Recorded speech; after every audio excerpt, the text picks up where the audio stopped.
I don't think it's an accident. I really do think that this is part of the Great Awakening, Yeah. that these things are being revealed. And the whole time you're just blowing my mind. I'm like, holy crap, Beth might be the smartest person in the whole world right now.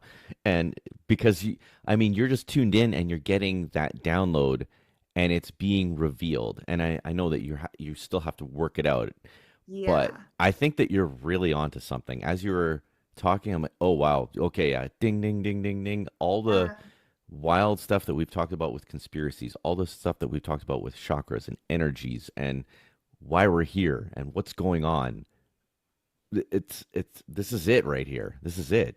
Yeah, I'm honestly, I'm finding it. That's maybe the hardest part is actually being like, is this like as big as I think it is? Because it actually feels like it's pretty big.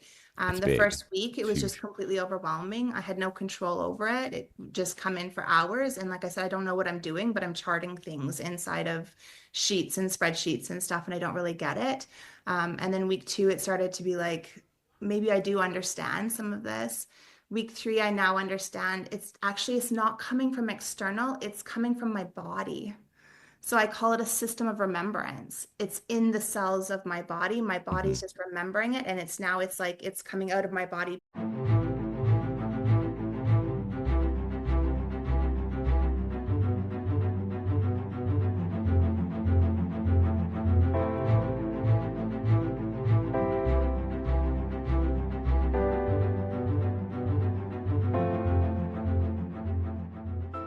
All right, welcome back to another edition of the Pear Genius podcast. Man, I'm so excited to record again with my beautiful wife. It feels like forever, but we only took a few days off, so it's nice to be back. And today we're back with a guest, which is fun. And Beth Davis is here. She was nice enough to say yes as I poked and reached out to her and said, "Hey Beth, we'd love to have you on the podcast." So welcome Beth from the Institute of Quantum Frequency.com.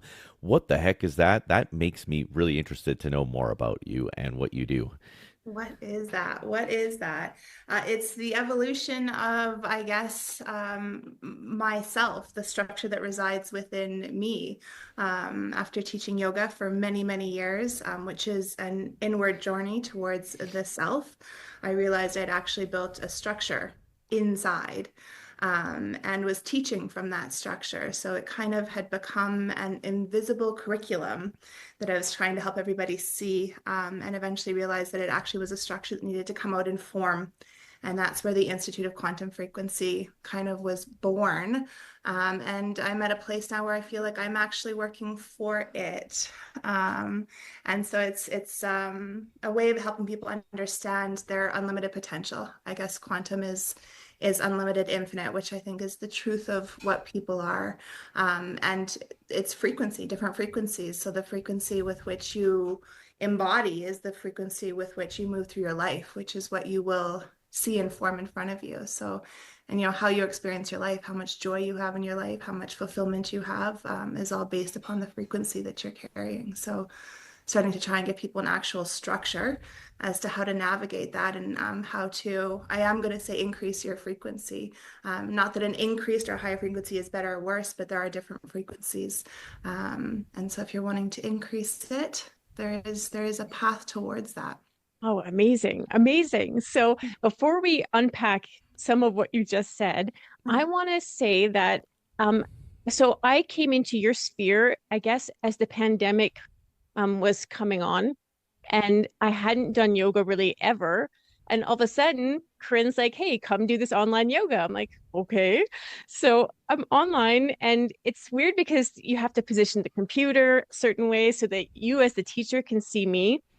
And I remember thinking, my God, this woman is all power. She's so grounding. Like there's this crazy structure, and even I don't know how you were able to even see my body, but the tweaks, the subtleness of the things you were telling me made a huge difference in the way I felt through the yoga.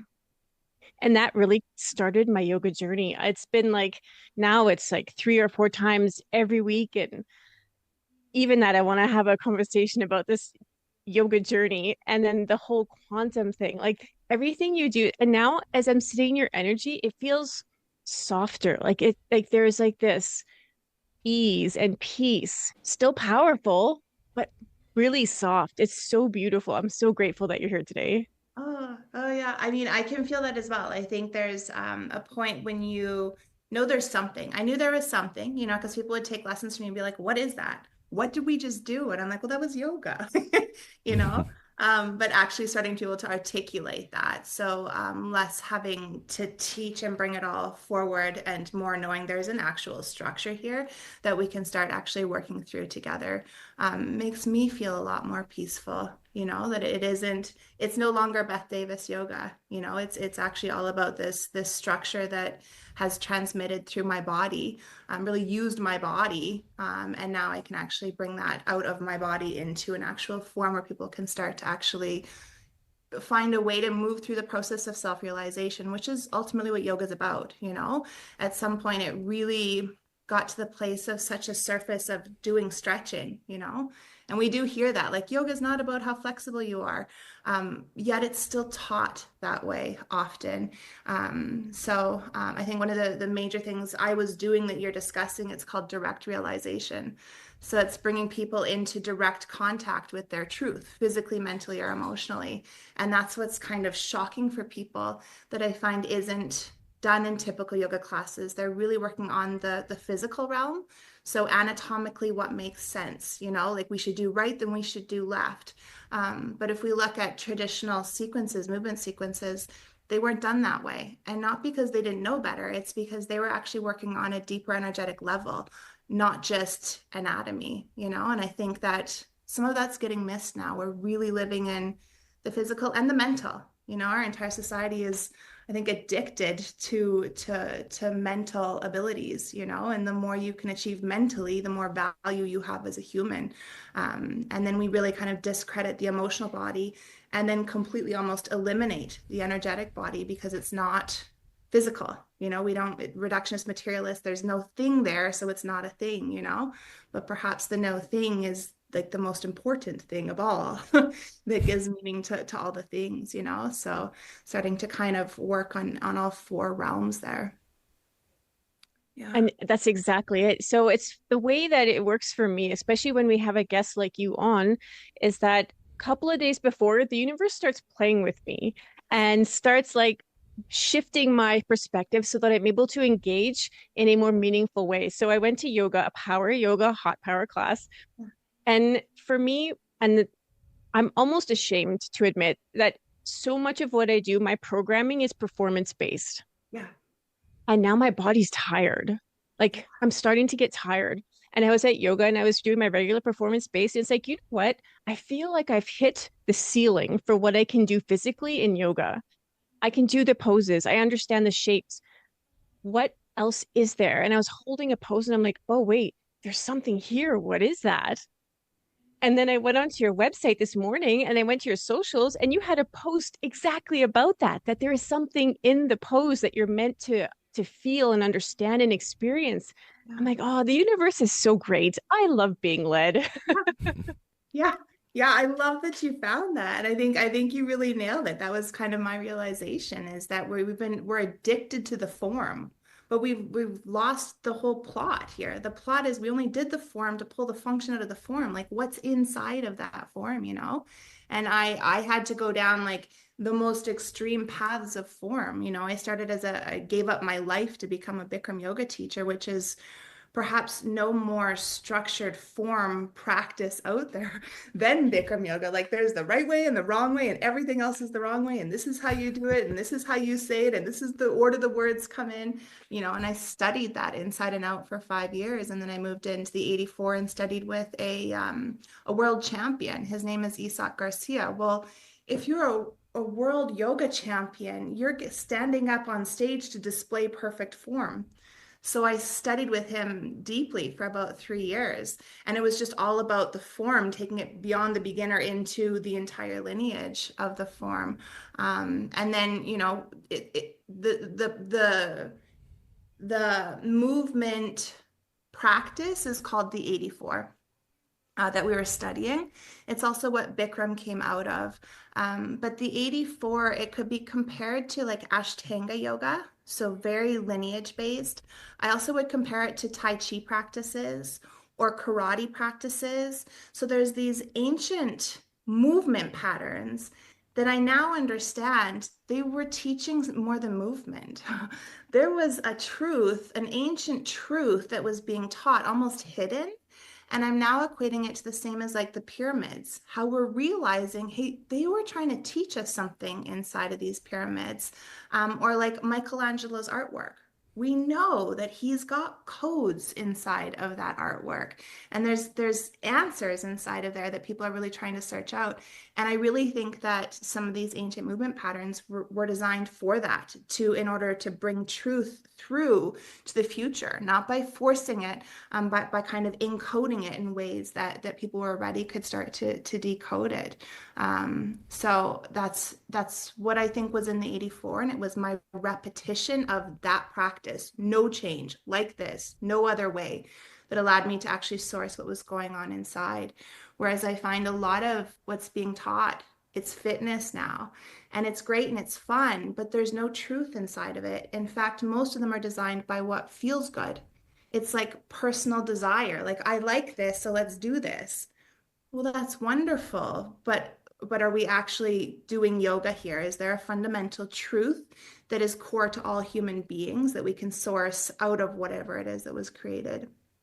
It got to the point where, it's even like last week I was practicing the 84, and it starts with a series of salutations. So they're dynamic movements to clear energetic lines.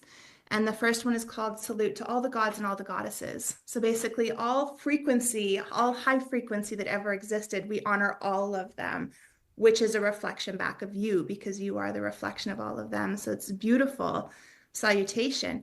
But even training with Isak, we started just, instead of going in all four directions, which obviously you would, we started just going back and forth, because it was easier to do in a group class. It was safer because people wouldn't have to leave their yoga mat, and you could fit more people into a room. So we're modernizing this. And as I'm going through the practice, I'm like, wait a minute. We lost the energy of it. Like and there's an actual structure of the energy that you're releasing inside of you as an energetic being, which is inside your nervous system. So it was this like immediate like recognition of, you've modified the form, you have to take it back to the form it's supposed to be. Or things like always sending your right foot back first to a lunge. We were like, well, anatomically we should do left foot back so that we're balanced. But then I really realized it's like an energetic circuit.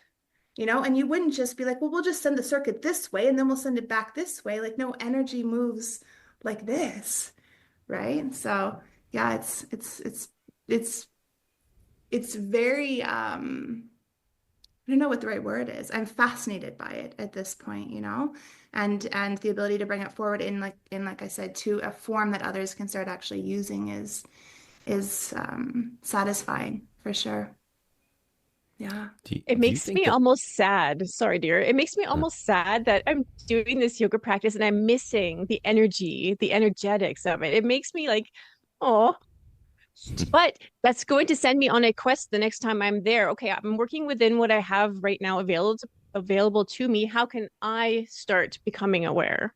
Yeah, I was almost sad when I started really understanding all of this, but then I realized that we had to go through all of that to get to where we're getting to now. But can we actually step into where we are now? Like, there's going to have to be a death of the old paradigm. There's going to have to be a restructuring, because there is something deeper here. But it doesn't make what we did wrong, I'm like, maybe my most important teaching is we're all perfect. Everything is perfect. And it's not imperfectly perfect. It's just perfect because it is. That's how we know it's perfect. It could be no other way. And that doesn't negate it being more perfect tomorrow. Of course, you're an expanding living being. It will be more perfect tomorrow. But the fact it's more perfect tomorrow doesn't negate it was perfect today. So you've had a perfect practice up until today. Can it evolve and expand into more and more depth? Absolutely.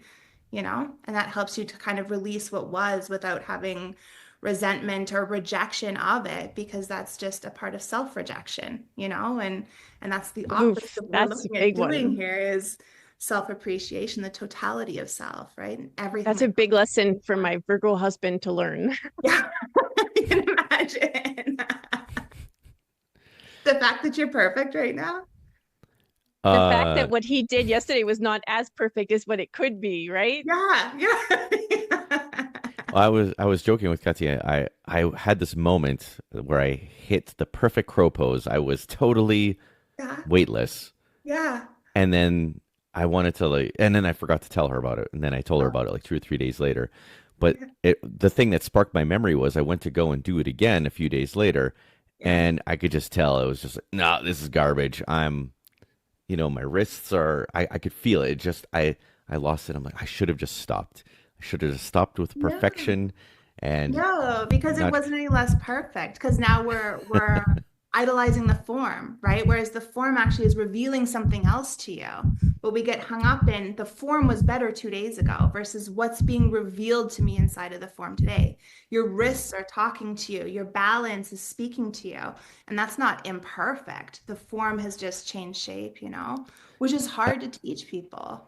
that was one of my first lessons in yoga was realizing that I was storing different emotions or different things in me and they were being released during class. And I would think, oh, I hate my teacher, or I hate this pose, or I'm really frustrated. Why am I hating this class so much? I just want to run out of there screaming.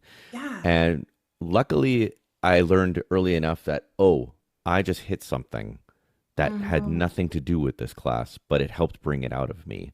Absolutely. And that is what showed me how valuable the practice is right away. That it's no longer being stored in me, but I have to figure out a way to not, I don't know how to explain it, but not want to jump out of my skin screaming that this emotion's just been unlocked.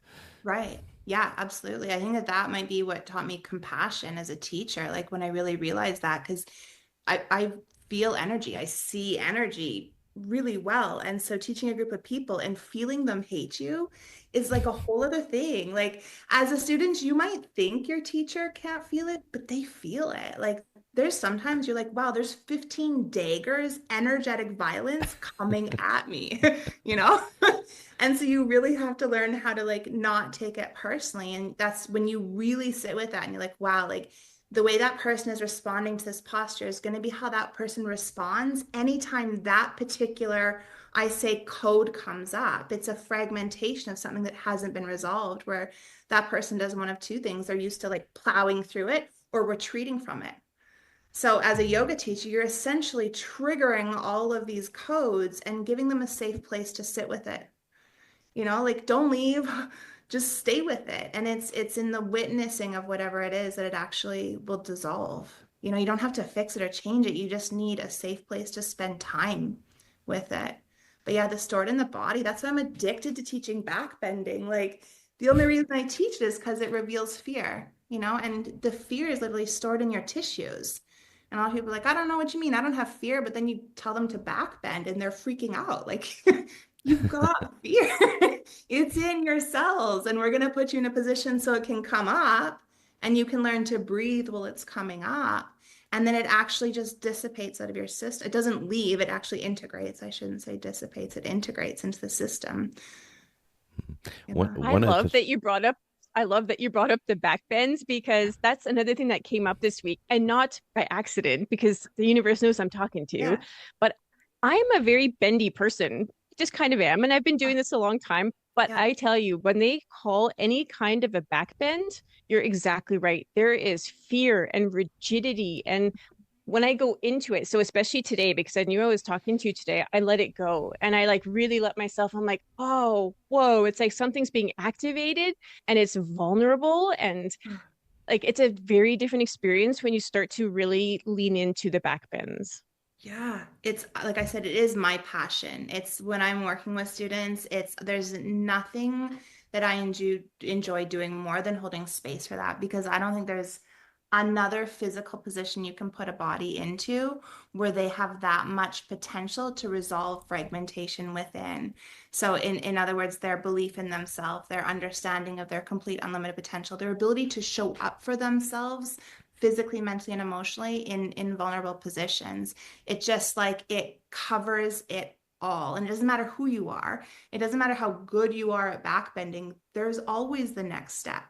So no matter who you are, we can always find that edge for you. I think the only thing that comes close to it is inversions, getting people into like headstands or forearm stands or handstands. Like that comes a close second because it's flipping their entire world upside down, you know? And for a lot of people, like to see stuff from a different direction is like, I can't, I don't want to. Like all that resistance comes to the surface. Are you good at it, Caddy? I love being inverted. I Yeah. love it. And it's so funny because we had this conversation in the car. I'm like, Beth is going to talk to you about this. Beth is going to push on it. And you totally did because he refuses. And I'm like, but what if there was something else for you to learn there? What if it's not about just being upside down? Yeah, it's about seeing the other side. So one of like another like a massively freeing teaching is whatever is true, if you can hold one thing as true, then the opposite must also be true. That is like fundamental natural law. And when you can start like listening to people being like, I don't believe that's true. Hang on, let me actually hold a space that what you're saying is true. And then let me perceive the opposite being true. And if you can start to do that, then you can start to perceive it all. That's what going upside down does for you. It helps you to release whatever you're perceiving as truth and be able to perceive the diametrically opposite as potentially true. Even if you can see it as potentially true, then it just blows the entire realm open into unlimited potential. So yeah, like get comfortable with going upside down. But I mean, it also like upside down doesn't mean you have to be in a handstand. Like it just means heads below heart, hips are above heart. That's it. So you can do it in a basic forward fold, put your hands on the floor. And that might be where people spend, a week. And then we start trying to put some weight there. Like you really have to teach people what 1% is and that it's okay. Not only okay, it's perfect that you start at your 1% because your 1% is 2% tomorrow. But so many students are like, well, I can't do a headstand. I'm like, you were doing one yesterday. Well, not a full one. Well, what's a full one? Like, at what point is it enough? Like, you're enough as you are. It's just a reflection of our belief that we're never enough because the shape is never enough. My wife will finally be done when she's like doing a head spin Yeah, with no totally. arms. That's probably when she's done, and both legs are helicoptering, and it's like right now she's at 5%, but she'll get to legs Yeah, everywhere. yeah, But take it easy too. Go. Go. I was gonna ask her if she does a no hand headstand yet. No. that's Oh, a thing. I yeah, was I just will tell you joking. how, but I want to hear what Alex was gonna say first. Oh, I just wanted to go back to the backbends, Beth, Yeah. and I wanted to get your opinion on this because when I do a lot of backbends, I end up maybe on purpose now. I like the fact that I'm opening up my heart chakra. I'm intentionally doing that, but I Yeah. don't feel the benefit until the next day, which is kind of funny. It's almost like this love hangover. So on, Hmm. what was it, on Monday or Tuesday, we did a lot of that, and then the next day I had this like tickle in my heart that I really loved my wife all day long. And I was joking with her. I said, I feel like I've been doing marijuana because that's how I feel Yeah. if I have THC. Like I have Yeah. like an extreme love Yeah. reaction. And Yeah. that's what happens when I'm doing a lot of backbend. So that's kind of a really neat side effect, natural side effect without using drugs or anything like that. So Right. and then now we're talking about headstands. I'm like, I wonder what that would do for me. Like, what chakra is it? Is it for your head? I'm going to say it's for all of them. It's All for of them all. are Okay. stimulated. Yeah, because you're turning all of them upside down and you're on the axis ultimately, Oh right? So wow. yeah, you would definitely reset all of them. Yeah, the Okay. heart Well. one's beautiful. You know what someone said to me once was the rib cage is literally the cage that protects your heart. Yeah. Hmm. And Mhm. because we've all been hurt, like life is painful. Life, it comes at us, that the rib cage literally gets tighter and tighter and tighter, not to cause harm to us, but to protect the heart, essentially. And the thoracic ribs, or sorry, the thoracic spine is where the ribs attach to in the back. And so when you're working with students, what you realize is that most people have what I call frozen spine in the thoracic. And it's because the ribs have gotten so tight around the heart, that part of the spine doesn't move. But Oh that's your wow. energetic, that's your central energetic nervous system, which means all the energy in there is like frozen as well. It's not, the highway's not moving. It's like there's a traffic jam. So like the most therapeutic thing I can do with someone is help them to start getting that part of their spine moving. And so what you're doing when you're backbending is you're literally releasing the cage around your heart so that energy can actually start to flow. like the day after is interesting to me. I'm wondering if you're getting some sort of like recoil, for lack of a better thing, where your body's like, ah, and then it eases again once it feels safe, like no harm was done, everything's okay, and then it relaxes and that energy can actually flow again. That's cool that Hmm. you're in tune with it enough to know when the energetic release is, like the gates actually opened. Yeah, and I loved what you were saying earlier about Da Vinci and these secret teachings.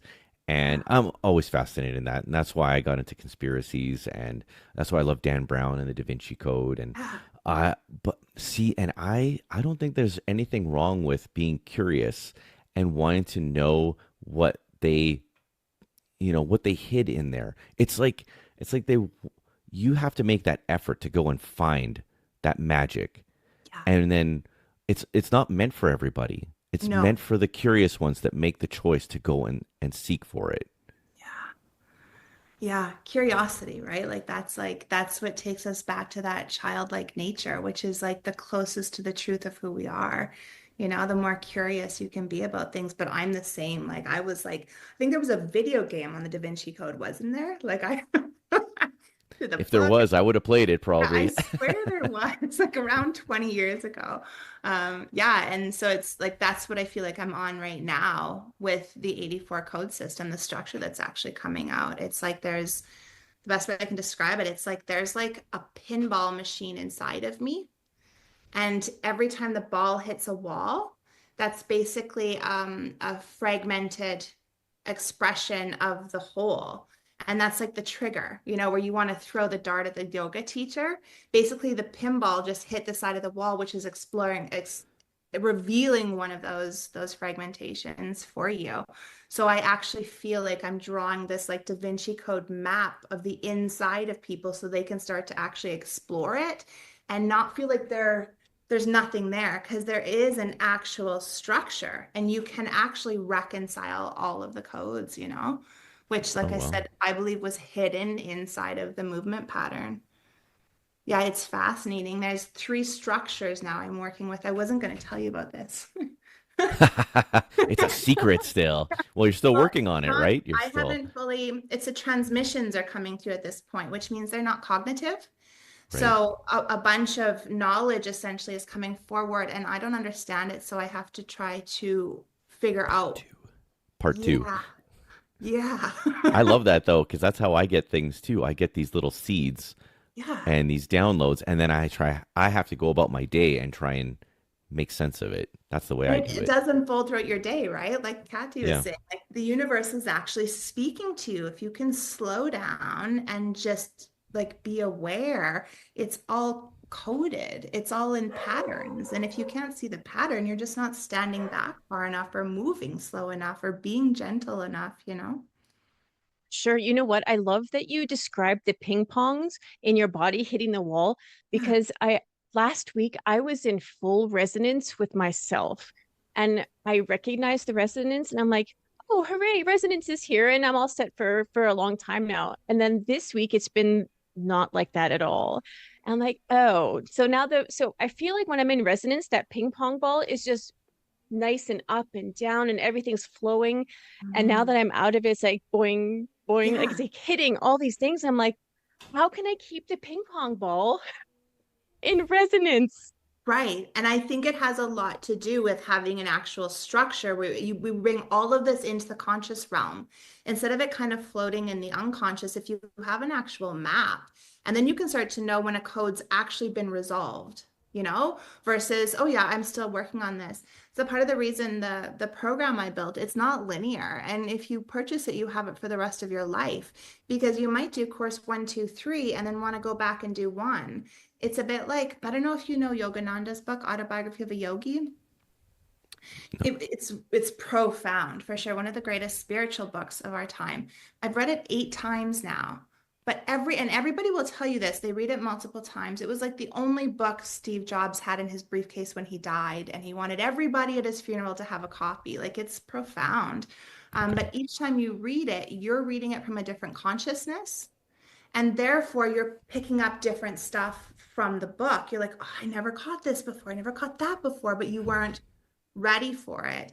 So I've set the program up in the same way that it's direct realization. But if you're not ready to hear it or to see it, you'll go right over top of it, and then coming back, it'll come back through for you. So I do think there's ultimately a way to actually resolve all of the ping pong balls and actually live in that awakened, aligned, enlightened, self-realized, self-mastered state. But I don't think it's any better than not living there. You know what I'm saying? Like, I think it's a destination we can get to, but once you get there, nothing's more perfect because you're there, you know?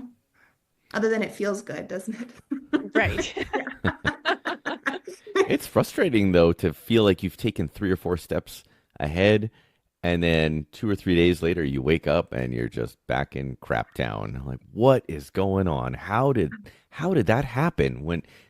How can you be at the top of the world in the zone, and then Right. 2 or 3 days later you are just Right there. absolutely Yeah. like losing at every aspect of life? I don't understand I this know, I still. know, I know.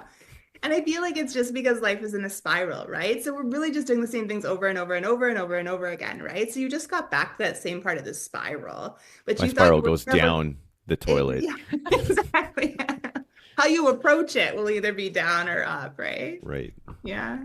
You Yeah. know what book does it for me though is The Alchemist. Every time I read The Alchemist, I get something totally different out of it. It's Yeah. just exactly like you said. The one thing that is constant is the omens, which is I am very aware of the omens. So even a few days ago when I stopped being in residence Yeah. temporarily, Yeah. walking down the street, I look down, there is a marble on the street. I'm like, I was 10 last time I found a marble. Yeah. I Yeah. was so excited. I picked it up. I'm like, thank you. Thank you. I Yeah. love this marble and it's my treasure now. Like the Yeah. universe is always dropping these omens. I got the most beautiful hawk feather at the exact moment that I needed to lean into the element of air when I realized, oh, air is my healer, Yeah. So that hawk feather is my treasure. Like someone asks, what if your house burns down, what do you take? The hawk feather. I love it so much. I appreciate the gift so much. And then the other omen was a peso in Cochrane on the ground. I'm walking and there's a peso. I'm like, okay, we're going to Mexico. Yeah. Yeah. And we did. So, Yeah. I mean, I love the alchemist for that. But yes, that is my one constant. But I did want to say, like, if you feel like you want to share your three things, if you feel like you want to talk about it, it's okay to do that. Hmm. Should I? I will. Okay. I will. I mean, it came up, so it's supposed to come up, right? Right. Yeah. What came through? It was about 3.5 weeks ago. So, like I said, I'm still really working on creating cognitive understanding around it. But it essentially is the structure I'm talking about. So the actual structure of what's going on inside came out. And so there's like three pieces to it. One is a multidimensional coherence grid. And so what that means is if you can picture an actual cube that actually has horizontal and vertical axis, and it's 5 by 7, and that will orient where a person is in their process of self-realization towards reconciling the whole within.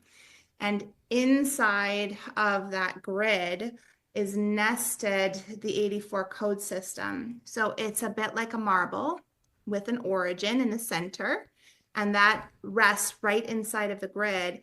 And then there's 4 radial rings inside of the marble that begin the inside ring are the 84 embodiment codes. So those would be the conditions of fragmentation and then how we resolve those conditions. The second ring has 22 interface codes.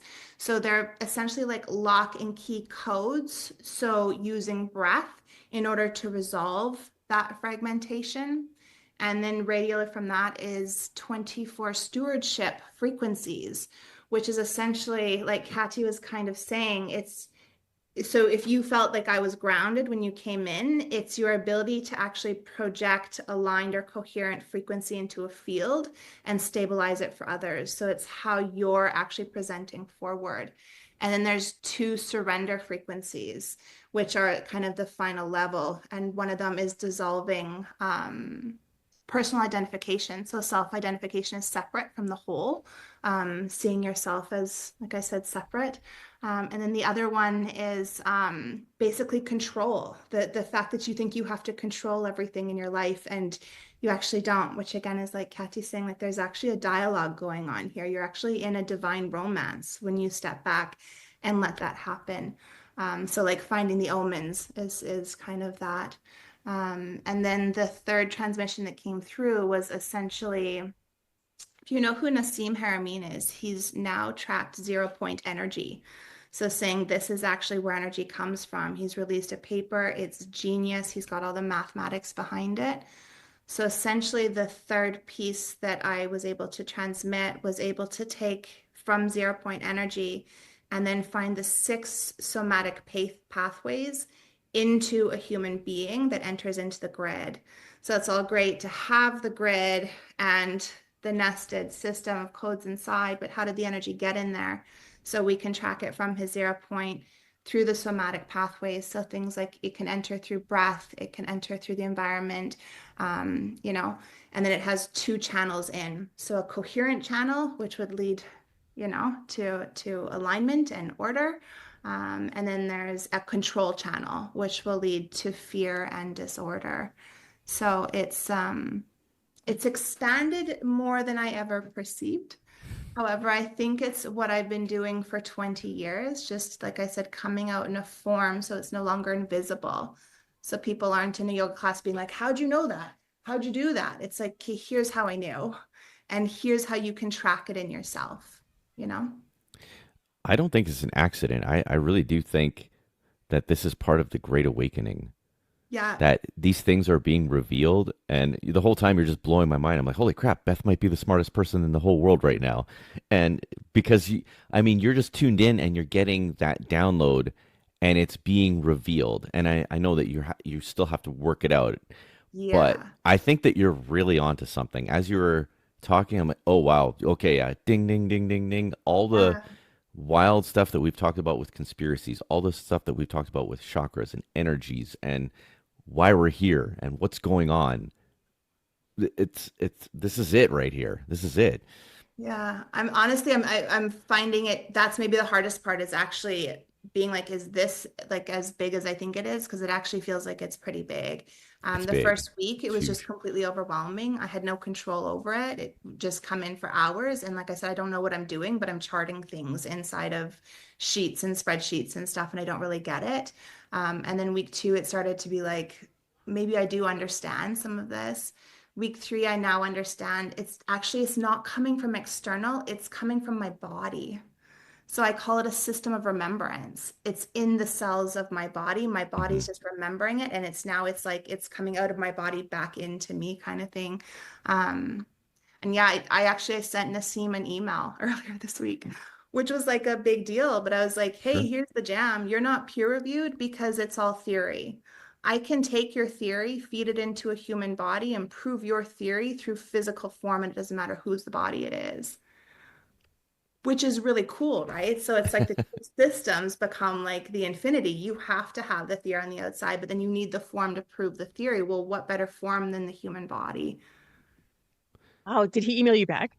Not yet, which is okay because it's kind of terrifying. It's wild emailing your heroes, but eventually It you get really over is, right? yourself. You're like, well, why Yeah. not me? Eventually you get Right. over I yourself. mean, yeah. And you have to get it's to a place where I'm like, I need people to verify this and who can verify this versus thinking it's just really cool, you know? So start reaching out to some people who have the team and the cognizance in order to start tracking what's actually come through. I'm just so happy we had you on the podcast before you become more famous than Oprah. This is Oh, great. I'm so happy to be invited We'd on your still reach out podcast. to you. Yeah. I You don't know. know, I'd be scared. as you were talking through it's almost like you're providing this framework, and I'm like, oh, I identify, resonate there, and I can see myself there.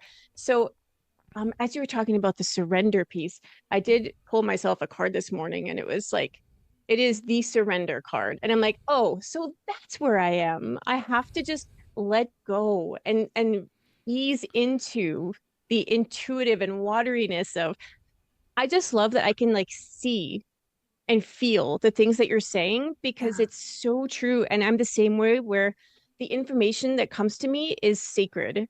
I can't read it out there and feel the same sacredness as when it comes directly through my body. Right. So I love Which is, everything you yeah. said.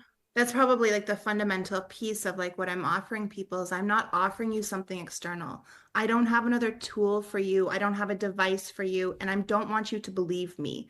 What I want to do is actually help you reconnect to yourself because that's where all of it is, you know? And that's the hope is that I can speak clean enough and from enough coherence that you can recognize what I'm saying inside of your own body as truth.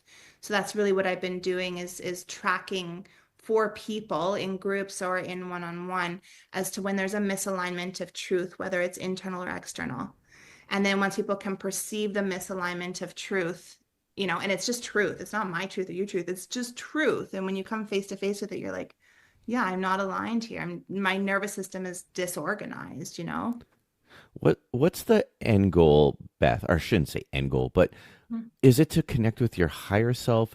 Is it to figure out what's going to make this version of you, like this adventure, this one right here, Mhm. am I going to get that compass to at least get on the path to the right way to go? Is that kind of Yeah, it? absolutely. Yeah.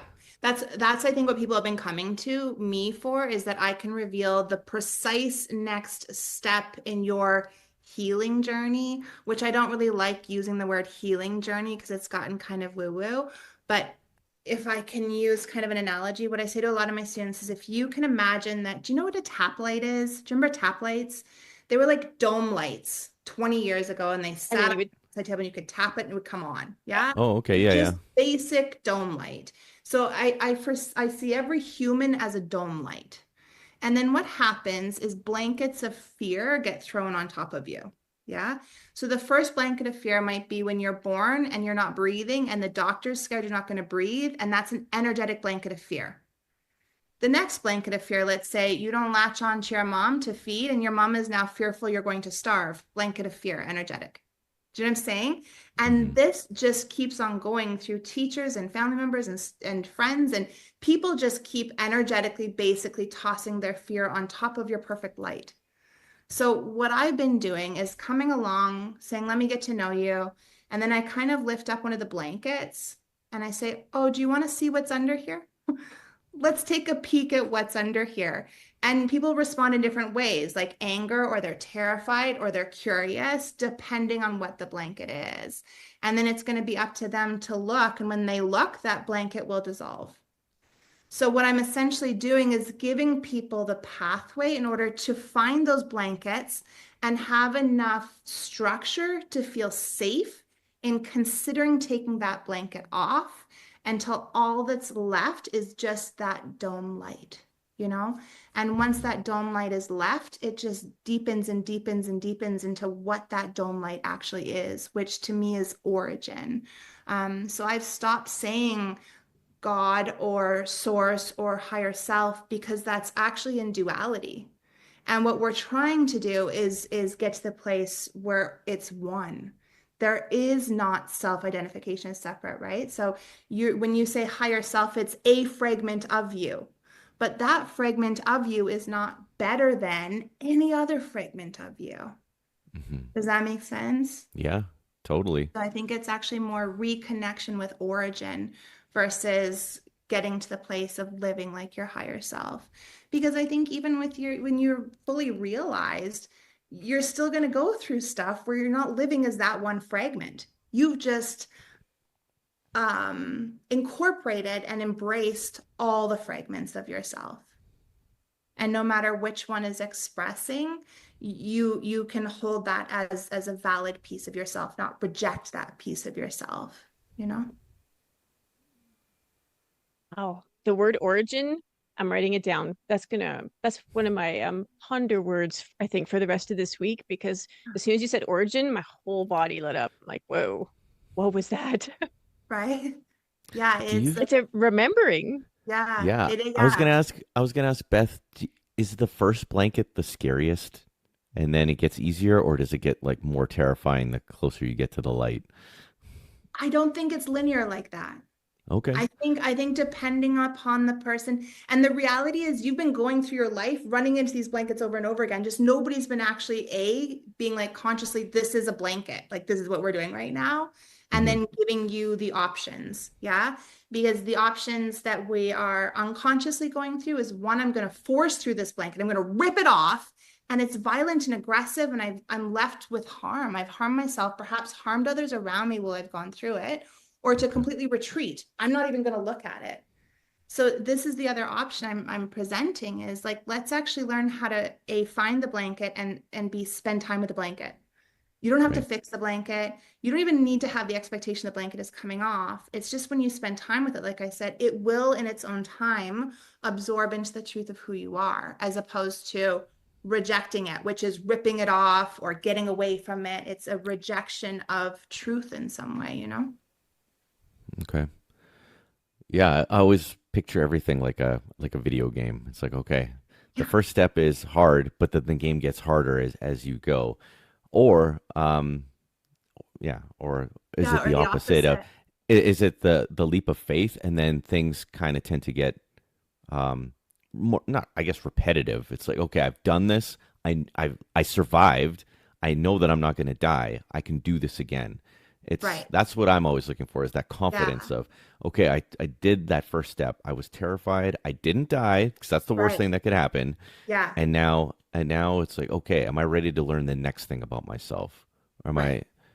I and I mean, So that, yeah, that's one of the that's what the beautiful things about course this is. podcast too, Yeah. is having these conversations, because there's been a lot of scabs that we've ripped off, Yeah. and the next few days we're pretty raw, and Yeah. it's like, are we, was that the right thing to do? Is it, but it's that time, that healing, and then that, I don't know, when you conquer that and get to that next challenge, it's just, sometimes you get tired of the challenges, right? It's like, oh man. And then Kati's, I'm watching Kati be perfect last week, and I'm so in awe. And I don't know, it's euphoric watching her be Yeah. that. And then this week it's like, oh crap, what a bummer. It's over. It's like I'm the just a party's bummer this done. week.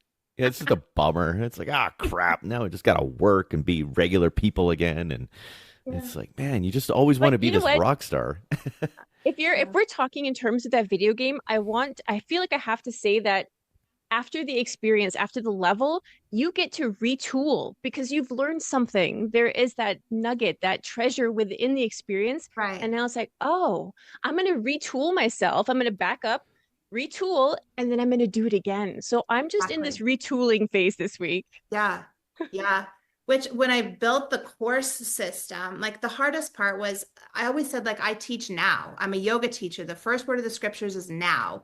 We can eliminate all the rest of the scriptures, just study now and get to that end point. So how am I supposed to create a course for everybody when I'm not with them now? How do I know which code you need to resolve if I'm not with you right now?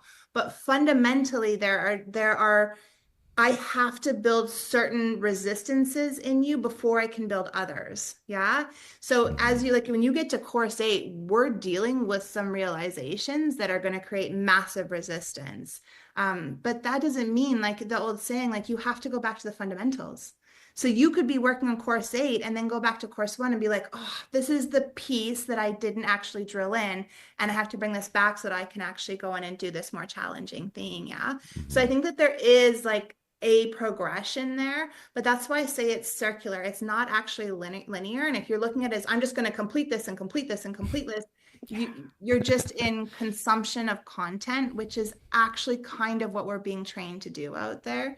Hmm. So each of the courses actually has a 30-day completion at the end that we're running as a research project to track the relationship between how often people show up for themselves in alignment with the frequency with which they move through the world. And so what happens is after you've consumed the content, now you have to try and put those realizations into 30 days of consistency. And you're going to run into the walls, you know?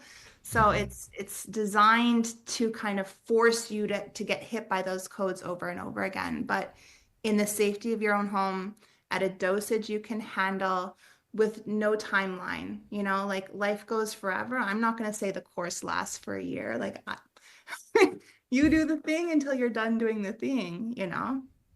You know what's wild is that I was standing in the kitchen an hour before I got on the computer with you, and I looked at him and I'm like, resistance to resonance. Yeah, you got it. Just that. And then I looked at it and I'm like, I don't know exactly, but there's something to resistance to resonance. And I had to write it down because you said the same thing. Like Yeah. Yeah. Yeah. the That's what it is. universe. Yeah. I have like the model that I work on, it's like a double, it's almost like having two bubbles, and the inside bubble is the formlessness, which is what you are, and the outside bubble is any form. So you're a form, my hand is a form, the computer is a form, the chair is a form. And the only reason as the formlessness that you perceive yourself as separate is because you're resistant. So I'm looking at the computer thinking, I'm not the computer. And then I look at my hand and think, I'm not my hand. And then I look at you and think, I'm not you. And because that's how our brains work, it's just this constant comparison. If we're walking through the world looking at forms, that is limited belief thinking. You're subconsciously going through the world like, I'm not that, I'm not that, I'm not that, I'm not that, I'm not that. Yeah. Mm. And so that's that inside bubble running into the outside bubble. And that's that separation of that duality. Yeah. So we're going to try and teach people how to play with those bubbles instead of trying to pop one or trying to run away from one. Yeah. So that's how your recognition of resistance starts to create resonance. And when resonance happens, both bubbles expand. Yeah. So that's how you as a human Yeah. expand. Yeah. I think we had an exercise like that where we would have to go to a tree Yeah. and come to it as its equal. Yeah. But I never thought about it as we are the Actually same one. Actually as one. one. But Yeah. the exercise was equals, and I never yeah. You look at it, Yeah. it's a tree. It's not me. Yeah. And but it And can't be equal. I don't even like that equal thing. Like, you're not equal to yeah, me. I'm not fighting for equality. I think when we fight for equality, we actually devalue all of us and every right, living thing. Like, the tree has unbelievable skills that you just don't have, right? right, And we don't need to bring the tree down to you or you up to the tree. It's just like, wow, like we're both just in this perfection state of being. right. To pretend that we're all exactly the same and equal is it's kind of an insult to Everybody. our own uniqueness. Yeah, Yeah. Yeah. We're working against each other instead of with each other by trying to claim equality. But that's like the inversion, right? yeah. Like, we think that we're doing a good thing. We can't see that we're actually Yes. negating the truth by trying to claim equality. That's one of the things that drives me crazy, Beth. And I don't want to turn this into a negative thing, but there's so many things I see in the world that are inverted, and it drives me absolutely Yes. bananas. Yeah. But I don't want to highlight those. I want to highlight the good things like But you. if you invert your body, it'll be right side up. Okay, I'll More invert myself. headstands. You'll have more understanding of all the inversion and how all the inversions are actually perfect in what they are, because it's the realization, the seeing the pattern of the inversion that actually creates more consciousness and expands you. So those inversions, they have to exist, you know? Right. Yeah. Yeah. I am a truth seeker, though. I am always looking, and I'm looking for the hidden things too. I don't know. I am always on the hunt for more knowledge. Yeah. And it makes me sad when run into people who are just happy to kind of rot, for lack of a better term. But I got here, this is where I'm gonna be, Yeah. and then that's it. And that makes me sad.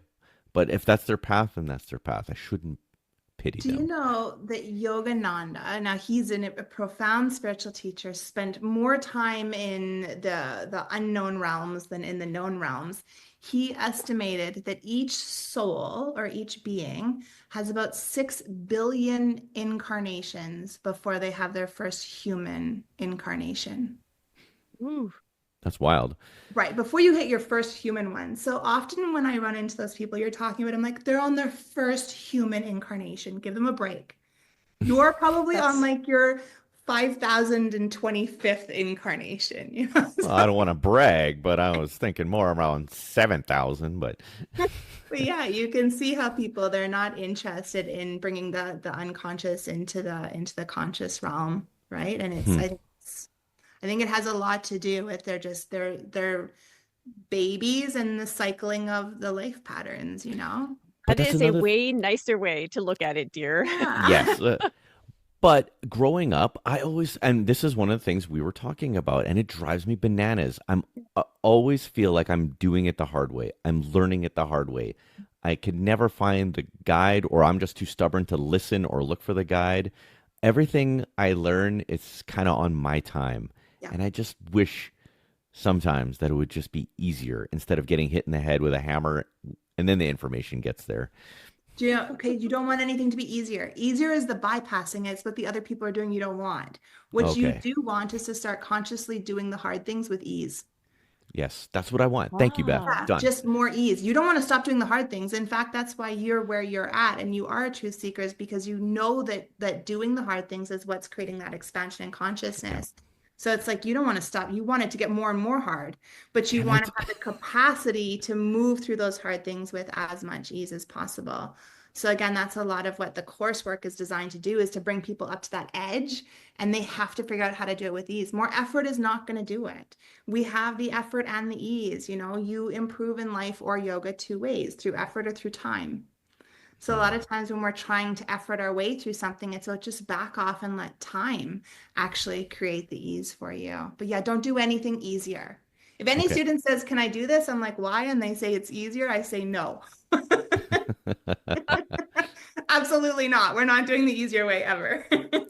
What, one of the things I was talking to Kati about too before you came on was I had a moment last week where I was s- not sad, but frustrated with yoga because I'm so conditioned to get a reward or get a high five, or it's like, I don't know. I feel like all the accomplishments are just within. It's just within me on the mat, and it doesn't matter what I do.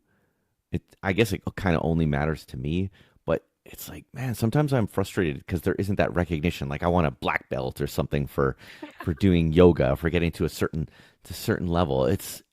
I oh my have God, to karate yoga. karate yoga, yeah, like tai chi yoga. But tai chi too is like that, like Yeah. yoga where it's just you doing it Yeah. and there is no, it's like you have to strip the ego. Well, I felt the same way as you, which is a part of the reason I think the course came into reality. It is I always wanted to give people belts because I always knew there was actual like now I'm going to call them codes you've resolved that now we can work on more complicated stuff.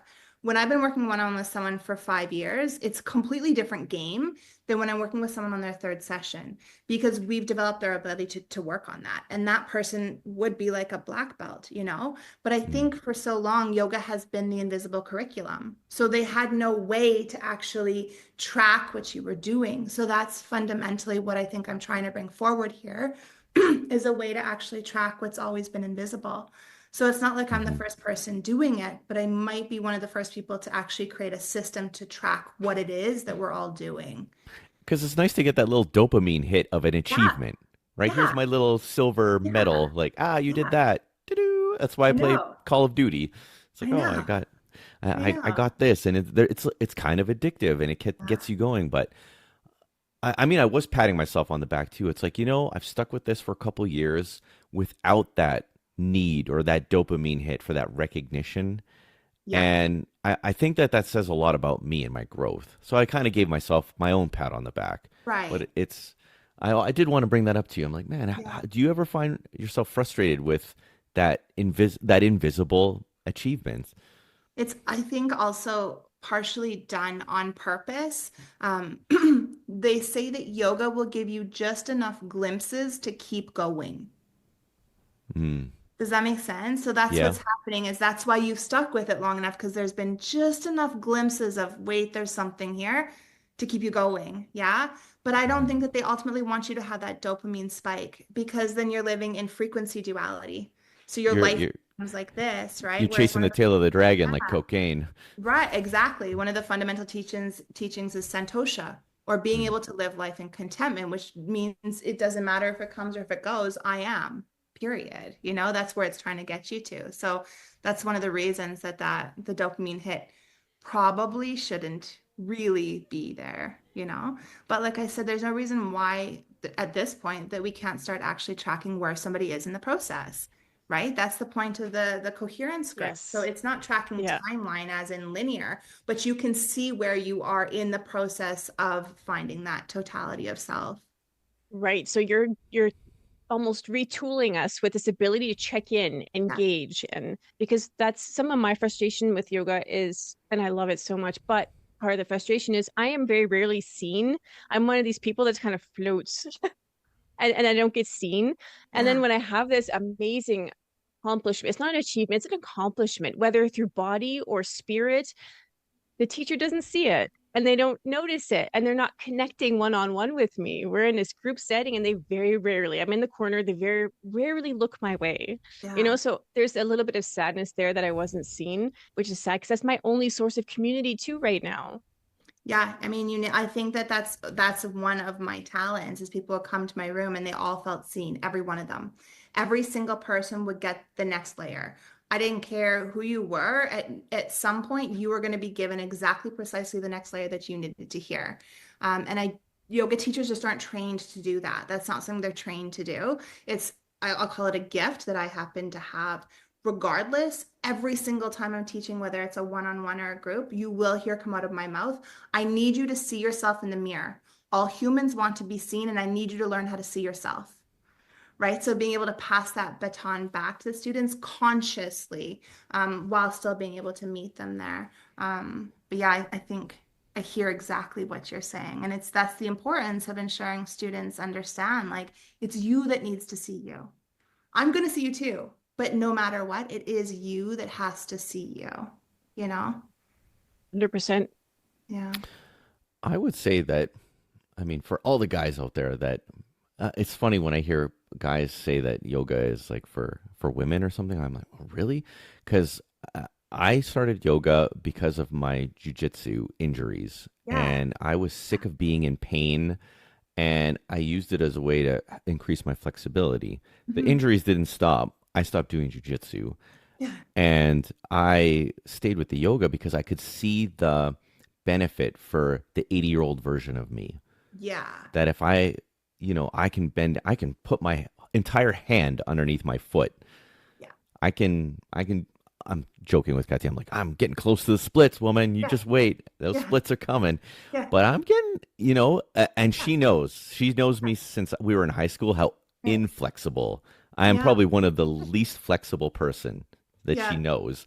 And Yeah. now I'm like doing pretty good. I can kind of scratch my own back. And this Yeah. is, I'm doing without, separating my shoulder or anything. Right. But I would say huge takeaways is um, just my overall physical health. Yeah. Then realizing that I'm releasing these trapped things that were maybe harming me that I didn't even know. Right. These traumatic feelings that are coming out, Yeah. and I'm not taking it out on my family. That was one of my big takeaways I think from last week was that I'm a way more patient person. Yeah. Now, what has changed exactly? I think it's the fact that I am not storing so much negative Yes. things in me and then taking it out on the people that I love the most Yeah. instead of strangling somebody at Mm. work or whatever. And, like actually taking it out on the person that's making me mad, Right. which I think at most people are in that boat Absolutely. where they Absolutely. will hold their tongues and not, Yeah. and then take it out on the people that they love the most that have nothing to do with anything and hurting them. And that's Yes. probably like a blanket over, like, especially for a Yeah. child Right. who's, there's lots of times I've lost my temper with the kids when I shouldn't have. And I'm a newer age parent, I guess, where I go and I apologize to them, but that Right. still doesn't undo what I did. It might No. like lessen the harm, Yeah. but yeah, I have to live with that on my heart that I did Right. that to them. Right. That's sad, and I don't want that for people. So if yoga can, take a 20-year-old guy, Yeah. if I were to go back in a time machine and be 20 Right. Yeah. and get these things out of me Yeah. and then love my kids the way that they should be loved and have way more patience, that's Right. a huge gift to Yeah. give. And yeah, I To just, yourself and to the whole world. right, Right. and to the Like whole world too. yeah. because it Yeah. expands beyond your kids. Every single person you're a kid, it touches, Hmm. Yeah, it's when I'm working one-on-one, people often apologize, like, oh, I'm sorry. I'm like, no, no, no, let's do it here. Be mad at me. It's okay. Like, really, I'll take it because I'm trained not to take it personally. And if you get it out here, you don't get it out there. We can move it now. And I almost describe it as like they're like there was a car accident on the energetic highway and it all got built backed up. And then nothing moved. And that's what causes these, like, it feels like it's not us because it's out of alignment, because the highways aren't moving the way that they should be. But yeah, Hmm. I mean, it's definitely not just for girls. In fact, yoga was always only for men. Women were not allowed to practice it. So it's funny how that inversion has happened. And I think again, that's just the easy way out for guys to say, oh, it's just for girls. No, it's actually really, really, really hard. So if you could just Yeah. step into it and try, I don't know why you think it's only Especially for the yoga my wife makes me do. She makes me go to the hardest ones, right. Yeah, of course. She knows you need it and you're capable of it. Don't do less than you're capable of. right? That's I was, exactly. And you know what? You're talking about the flexibility in your physical body, but you started yoga and you became more flexible in your Yeah, thinking and your mentally. interactions. Like Yeah. it's full experience. Your physical is just a reflection of your mental. And that's where a lot of people like they think they can just tell me they're not flexible. And I'm like, well, like like that's coming from your mind. You're just telling me how rigid your mind is because you literally your form is just a reflection of what your thoughts are. And we know that, like if someone was in a coma and your mind was offline, a doctor could physically put your body into any of the postures, any of them. So this is not a physical limitation. It's a limitation of the messages that are going from the brain through the spine to the body part. And when you actually spend time with that, you're like, wow, like, yeah, I'm thinking I could never do this. I'm thinking this is hard. I'm thinking this hurts. I'm thinking this sucks. So guess what's happening? You're creating that reality inside of your body and it's expressing externally, you mhm. know? Yeah. You know I what? I'm think you gonna have a nailed it. Yeah. moment in yoga next week where I'm like struggling with my flexibility and I'll have this image of a doctor like contorting a Right? I know. comatose person. Thank you, Beth Davis. And I'm gonna Right. start laughing. What are my thoughts? I tell you that realization opened my body up to so many shapes. Like, because I was studying form and it really was about achieving all of these different shapes inside of your body. So it was like, why can't I? When you're training for 8 hours, that becomes actually vital to like releasing the thoughts. When you just detach from it being a physical inability and start studying the mind studying mind is kind of the next layer of yoga. We go from the physical to the mental. Two Totally. things on what you just said, though. Jujitsu, too. You started with jujitsu. In the lineage I'm trained in, Yogananda was the spiritual master, and his brother was named Bishnu Ghosh. And Bishnu Ghosh was a physical master culturist of his time. So we're talking like between World War I and World War II, the whole world was sending men to him to train them to be the strongest in the world to go to war. So Oh what wow. happened is you had this physical master paired with his brother who was a spiritual master, and they created the lineage that I've been studying. Yeah. Bishnu Wow. Ghosh was actually a jujitsu master. So a lot of the style of yoga I teach has a lot of jujitsu knowledge in it. So for a few years, I actually went and studied some jujitsu so that I can understand the different leverages that are actually fed into the system, where Oh, you learn awesome. how to like use your body, right? Except for jujitsu, it's like you're using your body against another, whereas this lineage is taking those techniques and using them against yourself with yourself. That makes sense. Yeah, for sure. I think Yeah. my next adventure will be Tai Chi on the front lawn with my wife Nice. and doing that. That would be my next level of unlocking. But yeah, it's been yeah, I would say it's good. But yeah, there last week I did have that moment where I'm like, do I want to quit not jujitsu? Do I want to quit yoga? Am I bored? Am I bored of it? And it's like, how am I going to make it more fun? Or am I just being picky in this moment? Yeah. And yeah, so I was struggling with that last week. It's I mean, because I'm a perfectionist and I know I can't achieve perfection with this. So do I go and find something that I can? well, you're already perfect. The only thing that's left to do is for you to actually realize that you're already perfect. You like there's nothing to search for. But That's okay. I'll get a tattoo well, that says I'm already perfect. yeah, you already are perfect. You'll be more perfect tomorrow, but you're still perfect today. It's Tell like my wife. Tell my wife I'm perfect. He can keep expanding, but he's still perfect right now, for sure. Perfect. But ultimately, maybe the most important thing I need to say is yoga means connection with self. So when people say I'm bored of yoga, what you're saying to me is I'm bored of my connection with myself. Now, the Interesting. form in which you're exploring yoga is through a particular yoga class or a particular teacher, a particular studio. So it might just mean that you just need a different exploration of that connection of self. That's why we can say that people can do yoga washing dishes or gardening or not. But if you're washing dishes and using that exploration as a way to explore your connection with yourself, you're absolutely doing yoga in that moment.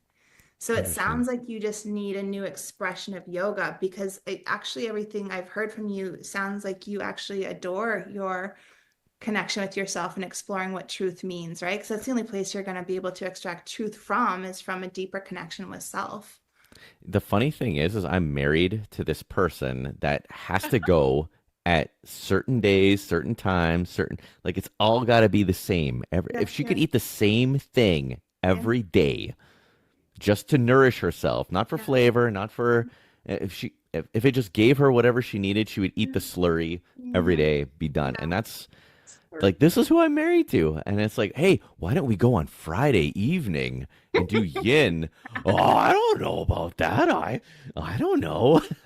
That sounds like a waste of time. I can't sweat during that.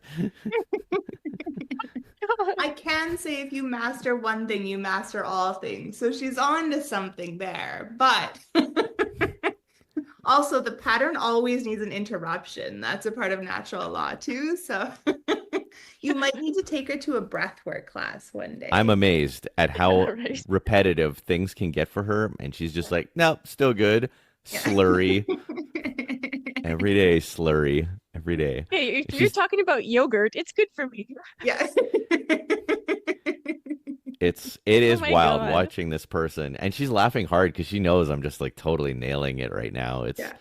But it's okay. That's who Yeah. she is. I love her. Yeah. It Yeah. used to drive me absolutely crazy when we were younger. And but what Beth was saying earlier about my inflexibility when I Yeah. was younger, it's Yeah. true. I was totally inflexible. Everything I said was law. Yeah. Everything I said was the truth, and there Yeah. was no other truth. Yeah. Whatever came out of me was biblical. Yeah. Done. Yeah. And it, yeah, I could barely bend myself. I was Right. not a flexible person, very rigid. And I Yeah. couldn't understand why nobody loved me as much as I loved me. I mean, I was amazing. Yeah. Yeah. Man, it's what an Yeah. adventure. I feel like I already am on my head from Yeah. what I used to be. I'm totally inverted, Yeah. but I don't Yeah. think it's a bad thing. I think it's a No. very good thing. Yeah, yeah, it sounds like it. Yeah, and it sounds like she has some rigidity in her as well, which is a good thing, right? Like we were working with both sides. It's like the yin and the yang, right? It's just recognizing when there's more yang than yin or more yin than yang and trying to find a balance in that. But I mean, ultimately, you're not the yin or the yang. You are the one exploring the yin and the yang, and the deep you can Mhm. get to that truth. I just read the other day that one of love the love things for a couple, like the best thing is to laugh at each other's quirks, to Yeah, accept them and to laugh at them. And yeah, I think we do a pretty good job of that. That's probably one of our secrets to marriage is right. laughing at our own quirks. But yeah, Yeah, she's funny. She's yeah. hilarious. You remember that McDonald's commercial in the 80s, dear, or the 90s? It's like, that was me. Yes. Why don't you change it up? Okay, I'll have a Big Mac and a large fries instead of the small every day. And it was so great because it was like this old married couple. It was so perfect. I'm like, oh, okay. Aw. It was us. It was us. Oh, man. Yeah. Aw. You know what? So to bring it back, Beth, tell me Mhm. about standing on my head with no hands. Oh, I mean, I haven't seen your practice, but it clearly like it came as we were talking about it, which means it's absolutely for you. So I just want to put a disclaimer that not everybody should be doing this. This is specifically directed towards you. When you practice headstand, are you doing it on your forearms like this or in tripod like this? Tripod. Can you do tripod on your fingertips? I've never tried. Okay, so there's your first step. You're going to go from flat palm up to fingertips. And that might just be one hand and then the other hand, right? So nothing crazy. But what you're going to have to do is learn how to redistribute your body weight, which is perhaps it's internal gravity, learning how to navigate internal gravity, how to actually shift it. And there's a tremendous amount of strength, not just physical, but mental and emotional strength involved in shifting body weight. So I'm kind of leading you up to not just do it, really kind of do the inside work to make that shift. And then what you're going to do is eventually, when you're ready, you'll take the one hand off the floor and just put it right beside your body. So your fingertips will be shooting up towards the ceiling. Does that make And sense? she's not against the Yeah. wall. I mean, if that's going to make you feel safer in the beginning, do that in the beginning where you feel safer. Yeah. Once you've mastered it, then you could start coming away from the wall. But this is about creating a structure where you start feeling safe coming up against that resistance, right? The fear that comes up. You want to create, and and Alex might be in the room, whatever you need to feel safe in trying this, right? So fingertips first, one hand, both hands. When both hands can be on fingertips, one hand beside your body shooting straight up. And when you're ready, the other hand will shoot straight up. But I mean, I was actually reading your notes that we're going to discuss like superpowers, which are yogic cities is what they're called. Yeah. And one of the cities is levitation. And so what we're actually starting to discuss here right now is levitation. Yeah. Because that would be the fear that if you're in a no head handstand, that gravity is just going to shove you down into the floor and you'll collapse, right? So actually not collapsing is you actually starting to practice the principle of levitation. And it's about you having enough command over your energy as an energetic being to send the energy up. Yeah. You are more powerful than gravity. You have to send the energy up. It's like when you're a kid and you learn to go from crawling to standing, you have to learn how to navigate gravity to do that so you don't fall over. It's the same thing doing a no hand headstand. Yeah. So taking kind of some of the like, that's not possible out of it to like, no, you've actually done this before in reverse. So now that you're an adult, take some of that curiosity, thread it into this idea and start learning how to levitate, which I totally believe we can levitate. But I'm dealing with like 100%. 8 billion people that think we can't. And that's like a bit of like a Beth, conundrum. you came to the right place because Yeah. there is no gravity. Gravity is fake. It's Yeah. all electrostatics. It is Yeah. density and buoyancy. That's Yeah. all it I is. know. And it's all energetics. Yes. I'm telling you, once I people know. get deprogrammed from the fakeness of Yes. gravity, you Yeah. came to the right place. You came Yeah, to the well, right guy. I'm all about it. Like the fabric of time, right? And you drop the marble in, which is like the human body, and that's where you drop, and that's your frequency. And that's where you're hanging out, right? Yeah, I know. It's not gravity, it's you, the density of you. I don't know if I could handle Kathy just stand. I don't know if it's going to be the sexiest thing or the scariest thing. Well, if I do a buck naked, will that help? I don't know. I don't know if that'll help. I'm like, what's going on? Why are your boobs on your chin? It will be the most powerful scene you've ever seen in your life, for sure. And that's I'm something I can't do that in the studio. That is such a private thing because Yeah. for me, the fear, as soon as you start talking, I'm like, I'm gonna fall. Everyone's gonna laugh at me. Like, it has to be private. Yeah, yeah. This 'Cause is that's the Beth. This is levels coming of from the like, person that laughed at me when I did a headstand and I fell onto her in the studio. She laughed at me and she right. continued to laugh, and now I don't do them. So I wonder why Alex doesn't do headstands anymore. God, it made the loudest sound. It was embarrassing and hurtful, Sorry. and that's why I don't do headstands anymore. You've all got it out Come of me. on. No, I refuse to be laughed at ever again. I will not You're, give you're you the gonna have to pleasure. come out here for a little headstand clinic. We can put you in my studio and Yeah, we're without my both of wife. you at the same time, and you can focus on yourselves instead of each other. Yeah, right. My naked wife just wants to laugh at me. Yeah. Good Lord. Aw. Oh man. Wow. What superpowers do I have, Beth? I don't know. I haven't figured them out yet. Yeah, right. I'm just a jackass. You tell me. You've spent a whole lifetime with you. Do you know what superpowers you have? I do. I think I've recognized that one of my superpowers is seeing the superpowers of others Ah, and reflecting it back to them. I'm like, that's a pretty cool superpower to have. that's really beautiful superpower to have. You're like the mirror. Hmm.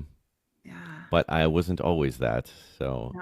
I'm embracing this new version. You don't think you were always that and you just didn't realize that? You think that this is a new thing or a remembered thing?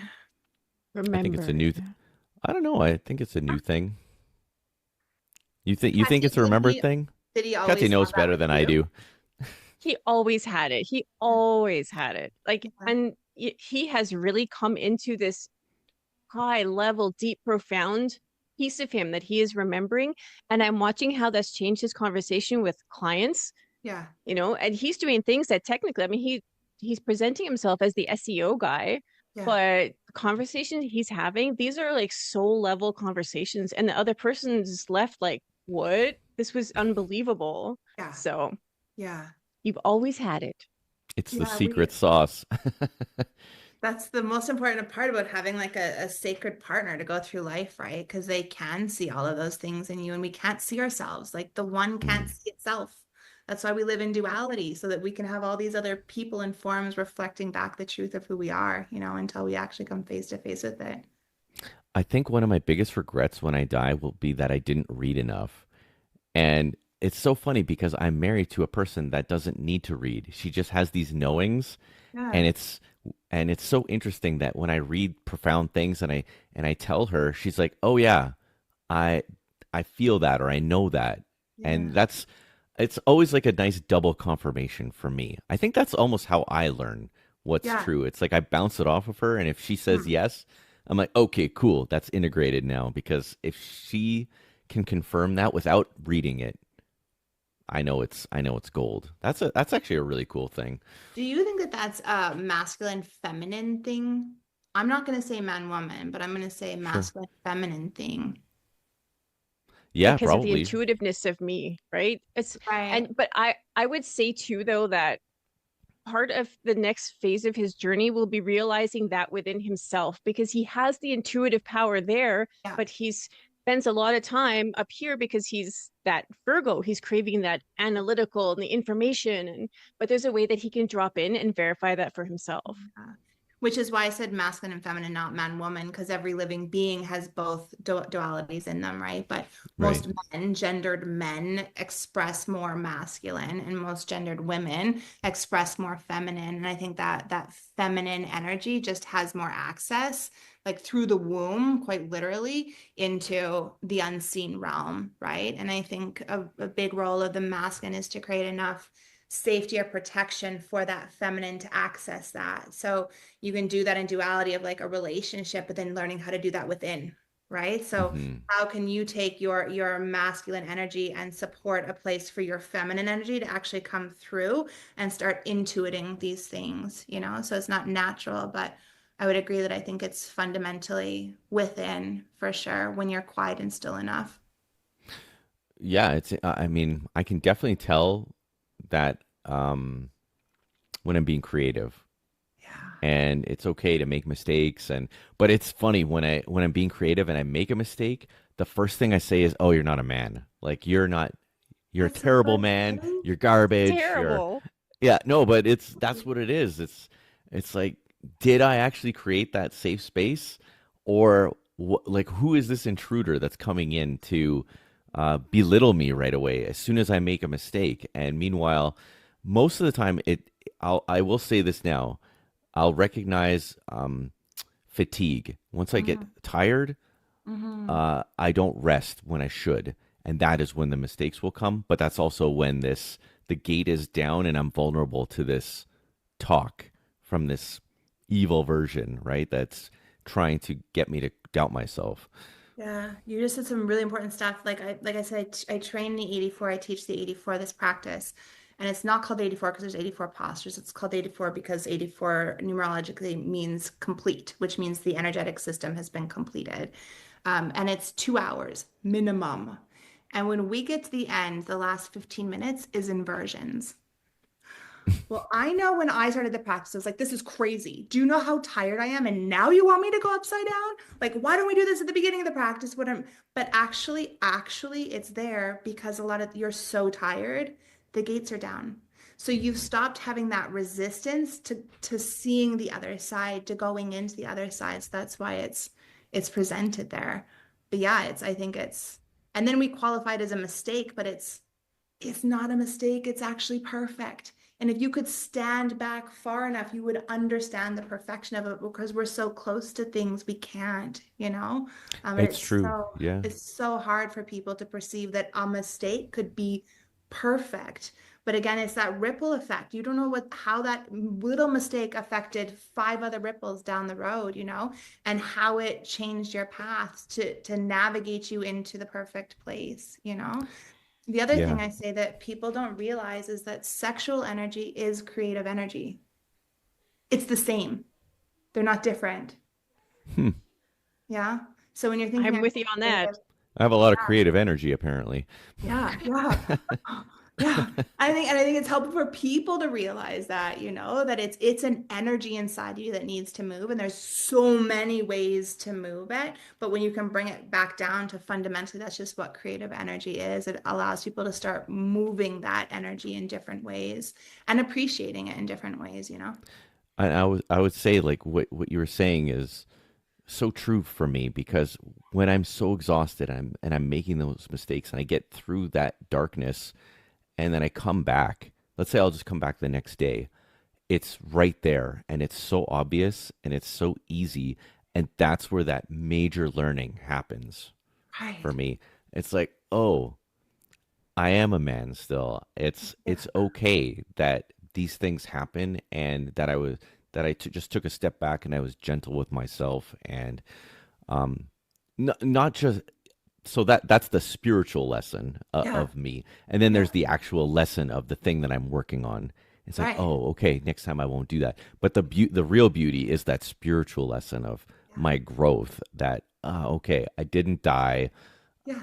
I'm still a man. I'm not worthless. It's Yeah. this is it. But I feel like school kind of takes that away from us because we're scared to make any mistakes Yeah. because we're failures and you know the genius in the corner. Well, I'll never be as good Right. as him, kind of thing. Right. I think that that's like it's fun. It's design.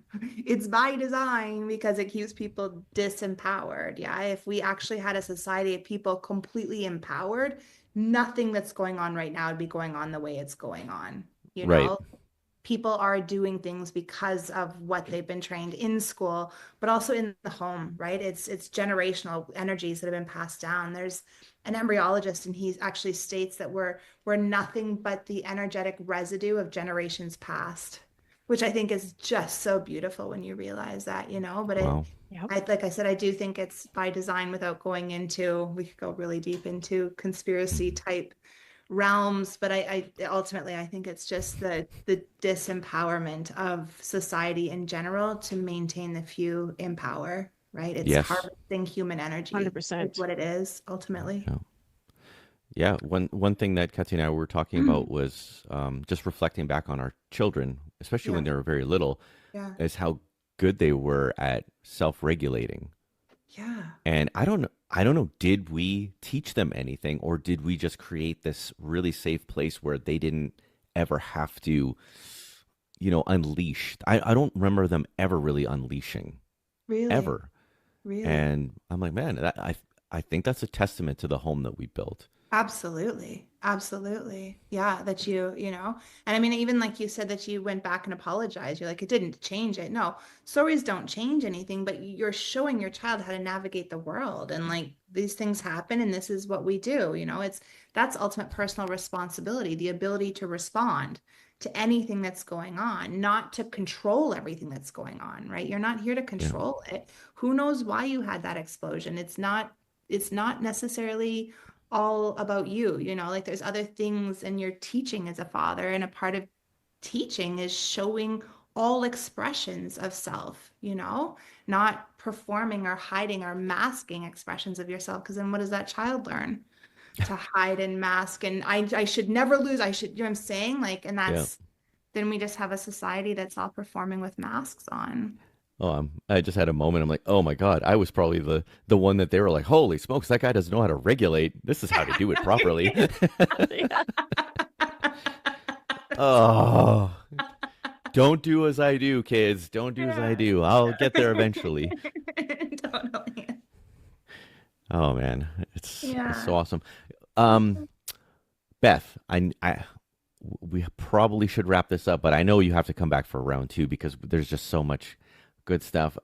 I'm excited to check out more of the Institute of Quantum Frequency.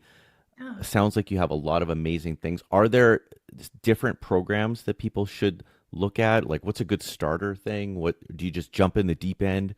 Yeah, What you should know people what? do?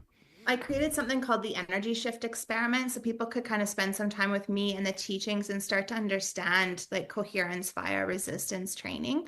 And so it's a free masterclass people can take. And if you go to my website, you just go to the energy shift. And like I said, they can sign up on there and they'll get a different video for 4 days that will kind of lead them in if it's something that they're wanting to, so that they can know, am I ready for something like this? Because as you said at the beginning, like this stuff isn't for everybody. Some people Right. like just, it's a no, but there's other people that are just trying to find the scaffolding in this invisible curriculum that we're essentially all trying to navigate in the unseen realm. So I would say the Hmm. energy shift experiment right on the website would be the quickest step in.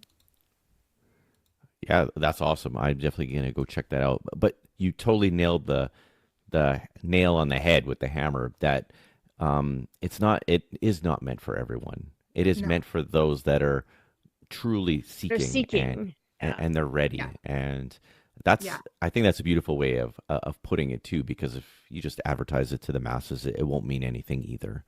no, yeah, exactly, exactly, Yeah, absolutely, which is something I had to wrap my head around, because for when you first sure. start doing this, I feel like everybody needs to know, and then you're like, oh, maybe everybody doesn't need to know, maybe that's That's part of my the whole biggest frustration. yeah. When I learn something, I just want to scream it on the rooftops I and nobody know, cares what I have to say. I know, I feel the same way. Yeah, It's like, I don't think you guys understand. This is huge. yeah, I know, I You got to plant the seeds, Beth. You plant the know. I know. seeds, and then, Which is, the that's garden. where I met you guys. It was called Super Seed, and that was the Yeah. point, was actually dropping the super seed into the online realm, which is pretty cool. I met you there, and 5 years later, we're having this chat. Right? Yeah. It's awesome. Amazing. Well, Yeah. Katya has I the have question. I have the question. So our guests always leave a question for the next guest. So Lorraine wanted to know, how do you manage suffering when it presents? Oh, that's a Oh, great question for Beth. yeah. How do I I want to manage know. suffering when it presents? I mean, the number one thing for me, if this is directed at me and I'm not speaking to others, is with compassion. Um, yeah, with compassion. I go deep into that place of suffering and just spend time with it, whether it's physical, mental, or emotional. That's maybe one of the fundamental things with yoga, is learning how to spend time getting comfortable with the uncomfortable. And so that to me is what suffering is spending time with it. It's not an effort thing. It's definitely a time. Is that That's your beautiful. Yeah, answer? that's Is that amazing. like I was going No, to say oh I my have God, no. horrible anything coping more is mechanisms. unnecessary? Yeah. I can hear the yoga voice in my back of my head. Just breathe through it. But it's good to not discredit suffering as part of the human experience, because there's beauty in suffering. Like it is a part of the human experience, Yeah. and for a reason, because the natural opposite of that would be compassion. You're exactly right. And most people struggle with self-compassion. It's a little Yeah. bit easier to be compassionate with others, but when it's faced back at you, it's really difficult. Yeah. Which, I mean, I think that people believe that, but I don't think that's actually true. I think doing it to others is putting a mask on. Like, I'll say to people, you can only love yourself in the same way that you love, or you can only love another in the same way you love yourself. And that'll happen a lot, like when I'm working with couples, where someone will be like, I've told him over and over again he has to do this, and he won't listen because he doesn't do it for himself. And until he does it for himself, he cannot honestly do it for you. It's not about you. It's that he doesn't know how to show up in that way. So he can come and pretend to do that for you, but he's just pretending to do that for you. And we all know that that doesn't feel good.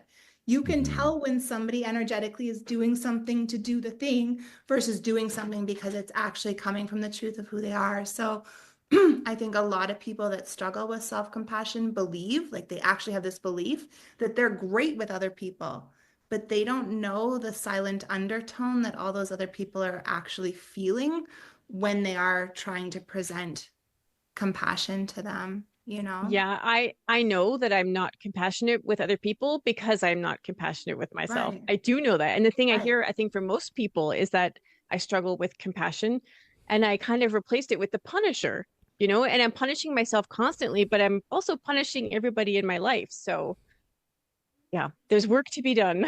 Yeah, that was a big realization for me. It was like, I'm great with everybody else. What do I matter? Oh, there was layers of that, Yeah. like I was taught self-sacrifice like 100% all the way. Like you can take care of others and you just don't matter, What if that's a Right. And Canadian thing? yeah, well, Or a Catholic thing. yeah, yeah. It's definitely in the society around me, this self-sacrifice thing. And Right? I really believe one of the only reasons we're here is to learn how to not self-sacrifice, so that's how you Well, find the truth. all the, I'm gonna say in quotes, elites, they don't sacrifice themselves. They'll No, sacrifice the masses, like when we were right. talking about the wars, like Right, they're training all the toughest men to go to war to kill each other, and then right, now they're gone, and now you have these goofballs, and now we right, have hard times, but right. we'll get there. We'll get back. Yeah. Yeah. We need other people to start learning how not to sacrifice, that we have like good people with honest intentions, not self-sacrificing versus people that are, so I Hmm. mean, I'm not interested in self-sacrificing. I'm doing everything I'm doing for me. I'm not going to lie about it. I'm selfish. I want peace. But the reality is when I have peace, guess what? Y'all have peace too. Because Yep. the external is a reflection of the internal, But I think we have a Yeah. lot of people that are empowered that their dharma, their purpose in life is not an expression like peace. Oh, for sure. It's We're all all, swimming in the same water, right? So Right, if yeah, my waters are peaceful, right, right. So if you can just make yourself the most important person in the world without thinking you're selfish and recognizing it's selfless, then we can actually start making this world a more beautiful place to live in with more oh, for sure. ease. Hey, you save yourself first on the airplane before you put everyone else's masks on. Right, I we've all mean, been told that, it. Like, come you know, on. same with first aid. It's like you got to make Yeah, sure it's safe before you can take care of anyone. right. Like, Yeah, how does that not translate to anything else? yeah. If it's anywhere else, you're selfish. Yeah, absolutely. I know. Yeah, it's one of the hugest wild. inversions as we're Yeah, talking about, that selfishness is a bad thing and it negates people who have really good intentions from actually drilling into those intentions and bringing them forward in an expression that's truth. for sure. Yeah. So we need to know your question for the next person. You know what? It's going to be, what does yoga mean to you? I hope it's somebody that Actually, does can I yoga. change it? Yeah. What does space mean to you? Ooh, that's cool. I like that question a lot. Uh, That was actually when I ran yoga teacher trainings. It was the question they all had to answer before you could apply. I know that Uh, that person's going to be like, what do you mean? I know. What do you mean space? what It's do you like, think it means? That's what yeah, I'll say. bingo. You got it. Right? Because that's going to reveal everything, is what you think it means, Exactly. right? Yeah. Yeah. If you Yeah. think of a bunch of fake astronauts trapped in space, then you're on the wrong podcast, my friend. Totally. Yeah. You might want to keep the podcast short. If that's, yeah. That's where I'm Oh at. And boy. people that Awesome. know me know my position on that stuff. Yeah. But I want to remind everybody to go check out Beth Davis, Institute of Quantum Frequency.com. I'm going to put it in the show notes. Beth, you're amazing. You have to come back. If not, I will come to you and I will drag you back onto the show screaming Yeah. against your will, and you still will do the show. Yeah. So I just Yeah. wanted to say thank you so much for your time and for being with us because it was a gift. Yeah, yeah, thank you so much. It was so wonderful to connect with you both again, and you're welcome. I have a little studio here. Come, we'll do headstands. If not, I'll see you back here sometime. Awesome. And we're going to All right. see everybody on the next episode. Keep living your genius, everyone.